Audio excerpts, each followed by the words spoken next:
Chief Eclipse correspondent is Chris Williams. He's been bringing us these wonderful stories from Hopkinsville the last few months. And Chris, the emergency management director, also said they've had fewer EMS runs this weekend than they had on a normal weekend last weekend. They really think this is a family event, not a wild eclipse party crowd. Yeah, a lot of people are here, and we were just talking to Jared about the temperature dipping.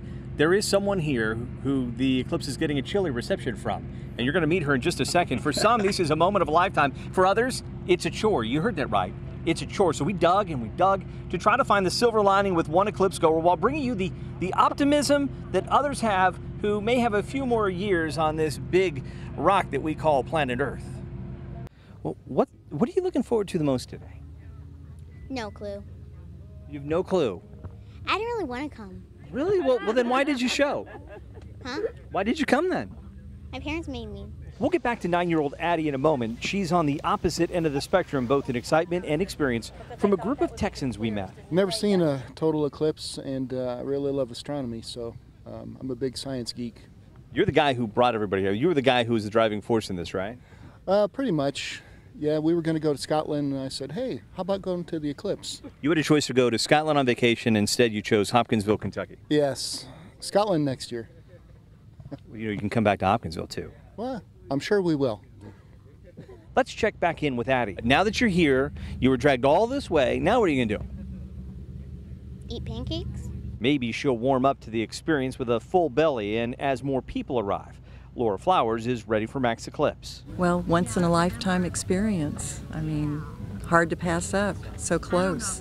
She's in Addie's group who hustled here from Frankfurt because staying at home just didn't seem like good enough. The difference between 95% and 100% is like night and day. Do you think that someday you'll look back and think that this was one of the coolest things you ever did? No, because I can just look it up on YouTube. She said, no, I'll look it up on YouTube. I'll tell you what, it is not the same as being here. We are going to, after the eclipse, we're going to go run back into Addie. And we're going to see if the eclipse and the excitement has some way warmed her heart to what's been happening out here. She's got some youthful skepticism, but overall the crowd out here has been very anxious and very excited. They are slow arriving though. Many of the people we spoke with said they got here and they left early thinking that they were going to have to fight traffic to get here. They were surprised at how few people were actually on this site, and we've been to other places that have places, camping spots and sites reserved for people, and not all of those are taken up even though we know that they're sold out. Every front yard has a sign on the way here from Hopkinsville, $25 to $50 to park. It's interesting because the closer you are to where we are, because this is the maximum site, it's $100 per car to park. Then you go a few miles down, it becomes $65, then $50 and $25. And you can take a look behind us.